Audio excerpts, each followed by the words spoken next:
The voicemail was 11 seconds long, and my mother-in-law used the word family 4 times in it. I counted, sitting in my parked car outside a preschool that wasn't even my son's yet, replaying it twice before I let myself feel anything about it at all. 18 months earlier, that same woman had my maternity clothes folded into garbage bags on her front porch before I'd even gotten out of the car. No note, just a locksmith's business card taped to the storm door glass, like a receipt for a job already finished. I was 8 months pregnant. My husband was 400 miles away closing a deal he never once thought to reschedule. And the woman who raised him had decided, quietly, without raising her voice once, that I was a problem she no longer needed to manage. She had no idea what that decision was going to cost her. She had no idea it would take a baby who couldn't yet hold up his own head to end up costing her control of the one thing she actually cared about. But I promised myself I'd tell this one in order, the way I tell everything, carefully, and with the receipts. Welcome back if you've been here before, and welcome in if this is your first time. This is where we talk about the family fights nobody admits to in public, the ones that happen over nurseries and casseroles, and whose name ends up on a deed. Stick around, because the real turn in this story doesn't happen on that porch. It happens more than a year later, in a ballroom, in front of 200 people who thought they'd come for a company anniversary. My name is Claire Bishop Whitmore, technically, though I've started thinking of Bishop as the more accurate one again. I grew up in a rented duplex with my mother, who worked a credit union drive-through window for 11 years before they finally made her a teller. We didn't have money, but we ate dinner together every night at 6:15, and nobody in that duplex ever made me feel like a line item on somebody's budget. That matters later. It's the reason I recognized what was happening to me long before I had proof of it. I became a CPA the unglamorous way, community college, a state school, 4 tax seasons at a mid-sized firm while I studied nights for my license. I liked the work. Numbers don't lie to you, and if you're patient, they eventually tell you the whole truth about a person, whether that person wants you to know it or not. I was 27 when I met Nate Whitmore at a fundraiser I only attended because my firm bought a table. He asked what I did before he asked my name. Good, he said, when I told him. My family could use someone who actually reads the fine print. I laughed. I had no idea yet how true that sentence would turn out to be, or what it would eventually cost his mother. Whitmore Builders had been putting up houses and strip malls around the county for over 40 years.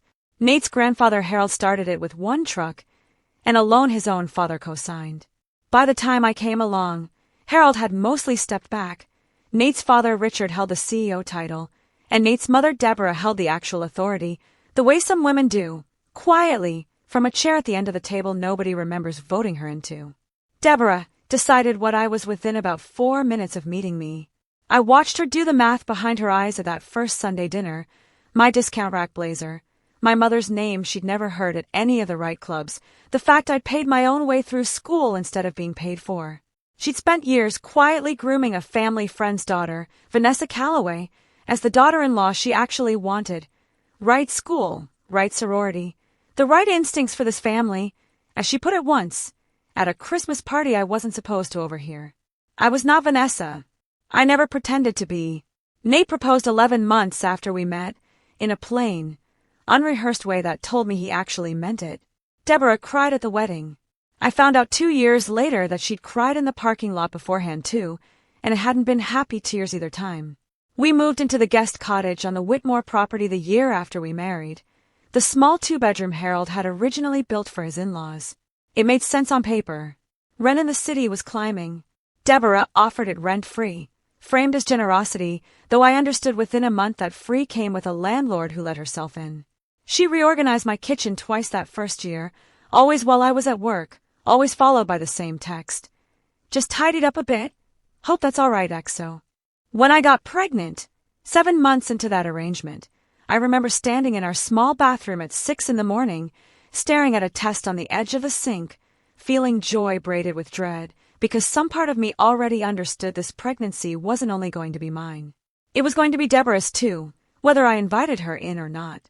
I was right. She started saying our baby before I'd finished my first trimester. She scheduled a nursery consultation with a decorator I'd never met and told me about it after it was already on the calendar.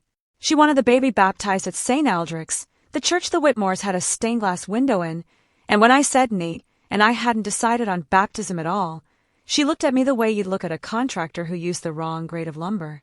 "That's not really your decision to make alone, is it?" she said, and smiled like she'd said something kind. The line that changed everything for me came at 7 months, on a Tuesday, through a wall thinner than I ever wished it was. I'd come home early with a migraine and let myself in through the side door, and I heard Deborah's voice on the patio, on the phone with Vanessa's mother, the way she was every week. I wasn't trying to listen. I want to be clear about that, because what came next isn't the kind of thing you go looking for.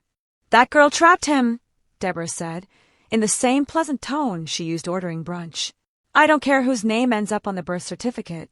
That baby is a Whitmore, and I intend to see it raised like one, whether she's part of the picture or not."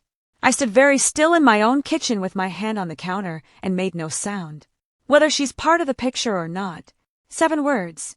I've drafted enough business documents to know what a sentence like that actually is. It isn't an insult. It's a plan. I understood, standing there with a migraine and a hand on my stomach, that my mother-in-law had already started drafting a future for my son that didn't necessarily include me in it. I did the only thing I know how to do with information like that. I wrote the date, the time, and the words on the back of a grocery receipt, and I put it in a drawer. I didn't confront her. I didn't tell Nate that week, because he was buried under a bid for a shopping center in another county, and I told myself I was protecting his focus. If I'm honest, some smaller part of me was protecting the last of the peace I thought we still had. I was wrong about how much was left. There were about 6 weeks of it. The week before Nate left for a distribution center bid 400 miles away, Deborah invited us to dinner and slid a folder across the table. Inside was a 2-page document titled, in a serif font someone had clearly paid a lawyer to choose, Whitmore Family Understanding. It stated that any child of Nathaniel Whitmore would be baptized at St. Aldrich's within 90 days of birth, that the family would retain reasonable and regular access, with no actual schedule attached, and that in the event of a marital separation, the cottage and its contents would revert to the family estate immediately.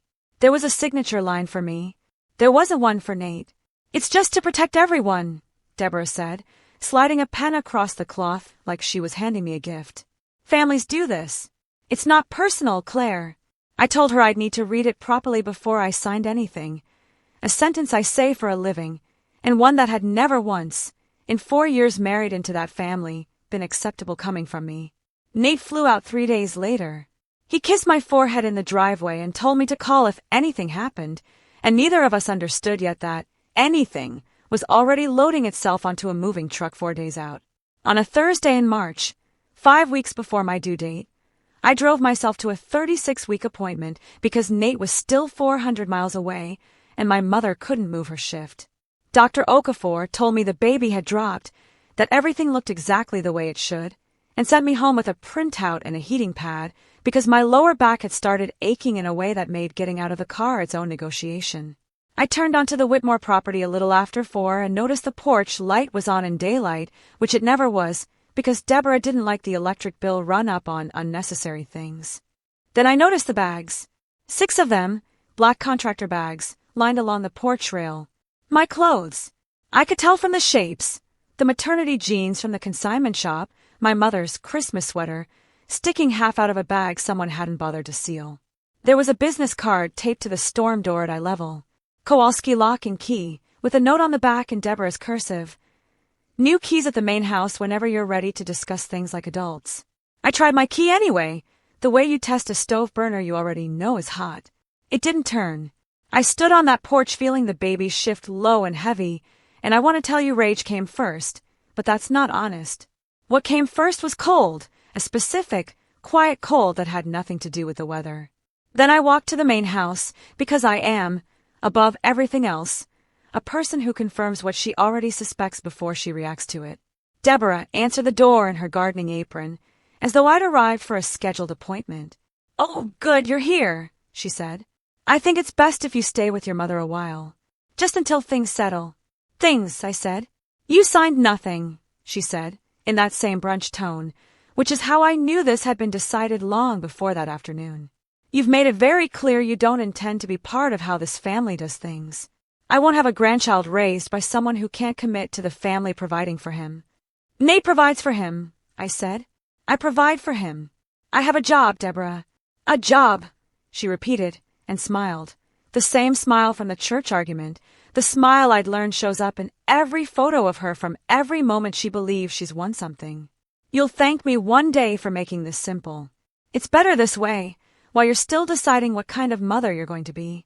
I did not scream at her on that porch, 8 months pregnant, my back aching, my clothes and bags 6 feet away. It wasn't grace. Some exhausted, analytical part of my brain was already doing what it does, filing the moment away as evidence, dating it, noting the porch light, the apron, the exact wording of providing for him. I already knew I'd need it later. I was right. I called my mother from the driveway. She didn't ask a single unnecessary question. Come home, I'll make up your old room, she said, the way she'd said it when I was 19 and needed somewhere to sit still. I called Nate from the road. He didn't answer. He called back 40 minutes later from a hotel bar, a client still audible behind him, and when I told him what happened, there was a silence I've never quite forgotten. 3 or 4 seconds of him deciding something.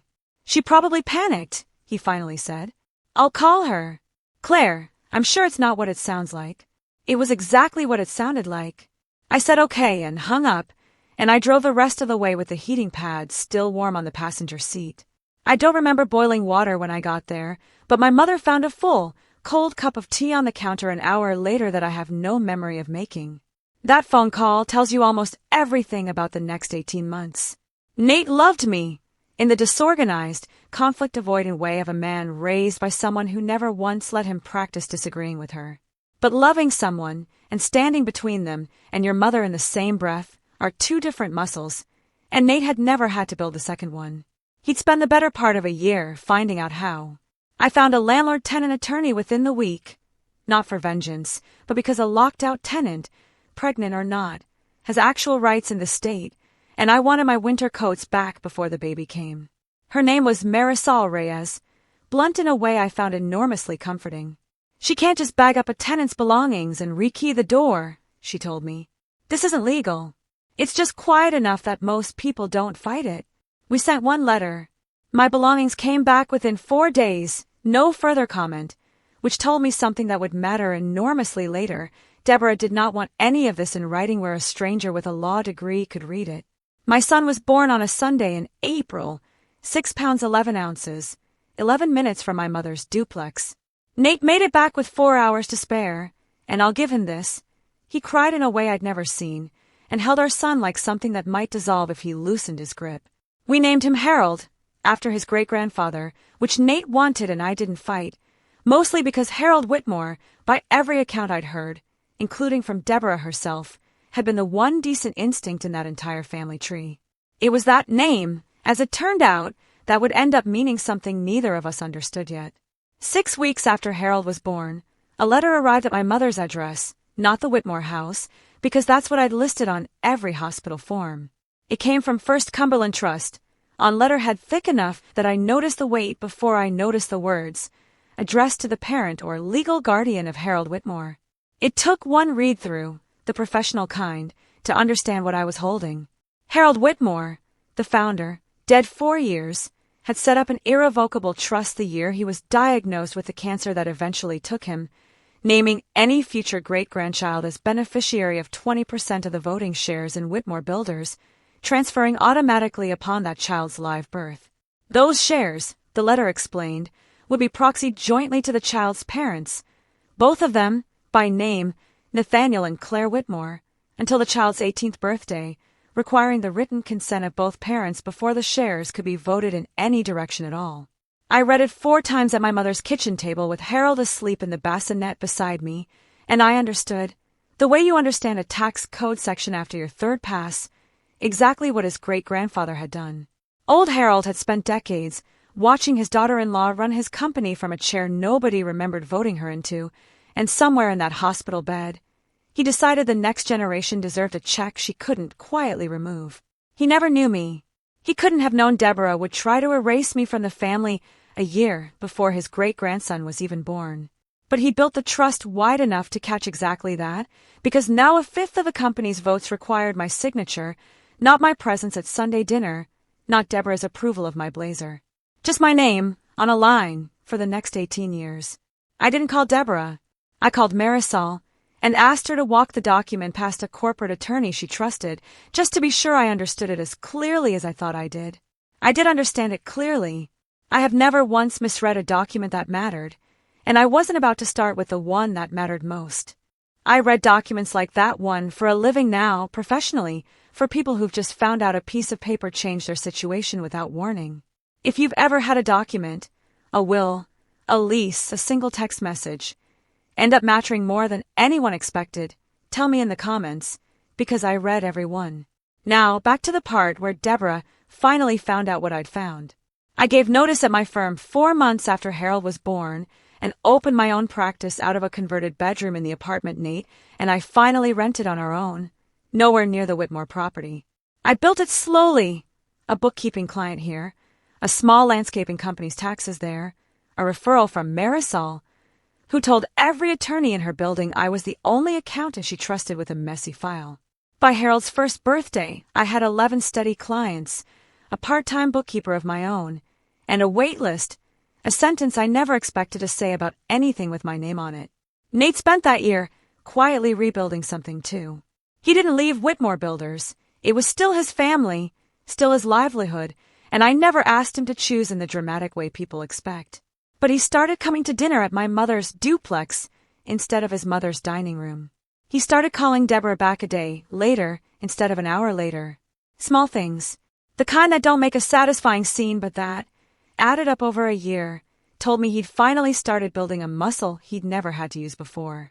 Deborah, meanwhile, went genuinely quiet for a long stretch, the uncomfortable kind, not the tactical kind. I heard through Nate's cousin that she told people at the club we were going through a rough patch, very private. Please don't ask.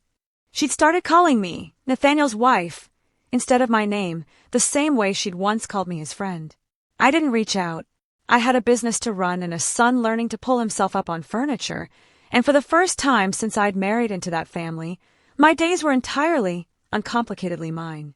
Then, 3 weeks before Whitmore Builders' 45th anniversary, my phone rang with Deborah's name on the screen for the first time in more than a year. I let it go to voicemail, the way I let most things go now.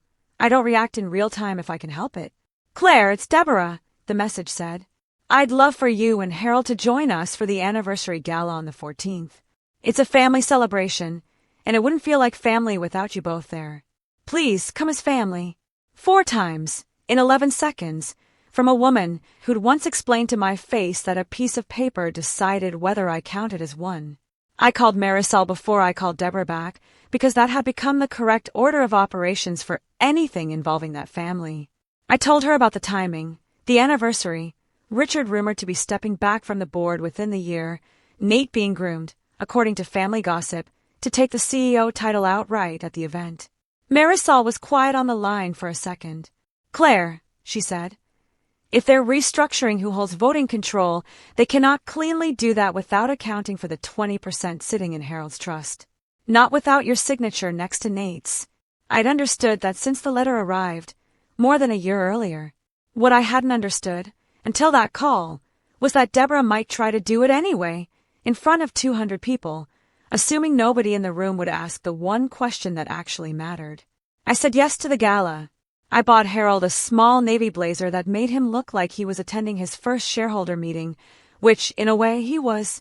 And I put one folder, one this time, not 6 garbage bags, not a grocery receipt in a drawer, into my bag before we left, a certified copy of the trust's proxy provision, a letter from First Cumberland's corporate counsel confirming the joint consent requirement, and for good measure, the dated letter Deborah's own attorney had sent Marisol, quietly returning my coats. The ballroom at the Cedarbrook Hotel was strung with the company's 45 years in gold script over a slideshow of old job sites. Richard stood at the podium telling 200 people about the truck his father bought in 1981. Deborah sat at the front table in pale blue, and when Harold and I walked in, she stood up so fast her chair nearly went over and hugged me like the last year hadn't happened, whispering, "You look wonderful, you look so well."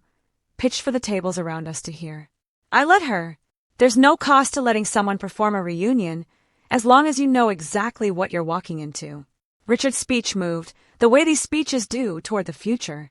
It's time, he said, for Deborah and me to step back fully, and for Nathaniel to take this company into its next chapter as sole CEO, with full ownership authority behind him. Applause. Nate went very still beside me. The stillness of a person discovering a thing he thought was theoretical suddenly has a date attached to it. Deborah's corporate counsel, a tidy man named Foster, stepped up with a leather folio and a pen, the same choreography I'd watched at a dinner table over a year earlier, and said the company would finalize the transfer of voting control that evening. A formality, really just some signatures. That was my cue, though nobody in the room but me knew it yet. I stood, Harold on my hip in his navy blazer, and walked to the front the way you'd walk to a podium you've quietly prepared for. I didn't raise my voice. I've never once needed to. Mr. Foster, I said, before anyone signs anything, I think you should see this. I set the folder on the podium, open. 20% of the company's voting shares are held in an irrevocable trust for my son, established by Harold Whitmore in 2022. Per the trust's own terms, those shares can't be voted or restructured without the written joint consent of both of Harold's parents. That's Nate. I paused. And that's me. The room did the thing rooms do when they sense something true has happened that nobody printed on the program. Foster read the letter the way lawyers read things when they already suspect the answer. He looked at Richard. Richard looked at Deborah. And Deborah looked at me with an expression I recognized instantly because I'd been on the other side of it once on a porch, holding 6 garbage bags of my own clothes, the sinking look of someone realizing the ground under a plan isn't where they left it. That's not. Deborah started and stopped because whatever else she isn't a stupid woman, and some part of her had already begun doing the math on exactly how she'd chosen, over a year ago, to believe none of this would matter. Claire, Nate's sister Meredith said, standing before anyone asked her opinion. This is a family business. Family should sort this out between us, not turn a celebration into whatever this is. She'd been furious for months. Nate told me once that 1/5 of the company neither she nor her kids would ever touch had gone to my son, simply because he'd been born first. Blood, I thought, watching her. She hadn't said the word yet, but she would have, eventually, if I'd let the moment run long enough. It's always the same word, in every family that measures love by inheritance. It is a family business, I said. That's exactly why your grandfather set it up this way. He didn't want it decided by whoever was loudest in a room. He wanted it decided by whoever had actually earned a say. I looked at Deborah, not unkindly, because I didn't need unkindness anymore, only accuracy. You taught me that yourself, actually. 18 months ago on a porch, with my clothes in garbage bags, you told me it was better to keep things simple for everyone. Well, I decided what kind of mother I was going to be. I decided, this is what it looks like. Nate did something that night I'd waited a long time to see him do without me asking.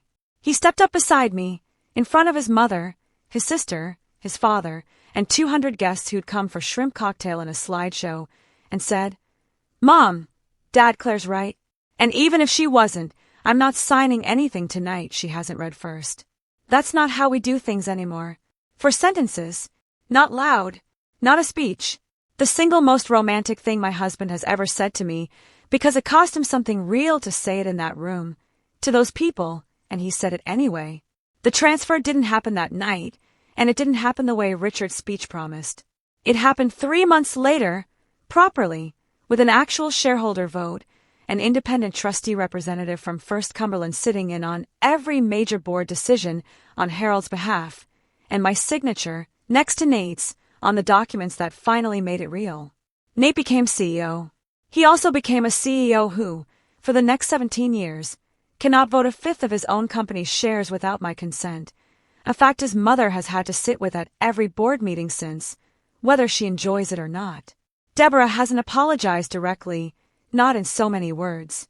What she did instead, about 2 months later, was show up at my office, my actual office, my name on the glass door, 3 blocks from the courthouse, on a Tuesday afternoon, and ask, stiffly, if I had 15 minutes to explain how the trustee reporting worked, because Foster's summary hadn't made sense to her. I gave her 20. Not out of forgiveness, exactly. I decided a long time ago, I'd rather Harold grow up watching his mother hold a boundary calmly than watching her hold a grudge loudly. Those are different things, and it took me a while to learn the difference.